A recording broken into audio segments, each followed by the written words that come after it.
አንቺ ይሄ ጥጋበኛ እስካሁን አልተባረረም እንዴ? ምን? እዚህ ቤትማ ተሰሚነትሽን እያጣሽ ነው። ማረጋውን እኔ ነኝ የማውቀው። አንተ እንዳትቀጠል ጓደኞች አሉ።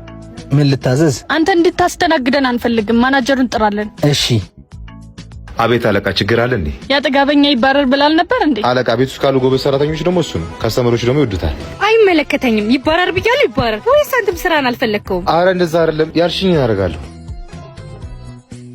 አየሽ አይደል? ቆጣ ካላልሽ እኮ አይገባቸውም። ስማ ይዛና፣ መጋጨት ከሌለበት ሰው ጋር ተጋጭታ እኔንም ችግር ውስጥ ከተትከኝ። ይቅርታ የምታደርገው ከሆነ ሂድና ይቅርታ ጠይቃት።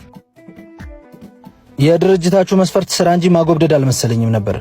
ጭራሽ ትሳደባለህ? ዝም በይ አንቺ። ከአንቺ በፊት ያስተናገርኳቸው ሰዎች እንጂ ቤቱ ብቻ እኮ አይደለም ገቢሽ። ህዝብ በሌለበት ንግስና የለም፣ ማንነት በሌለበት ደግሞ ክብር አይኖርም። ስራዬን በገዛ ፍቃድ ይለቅቅ ያለው። እሺ ስማ ትንሽ ጥጋብ በረድ ቢልልህ እኮ አሪፍ ልጅ ነበርክ። እንደውም አሁን እንዳትራብ እችን ያዝ። ፈጣሪና ጉልበቴ እንጂ ሰው አኑሮኝ አያውቅም። ለእኔ የሰራሁበት ደሞዜን አስገቢልኝ። ይመችህ። በጣም ተመችቶኛል ልጅ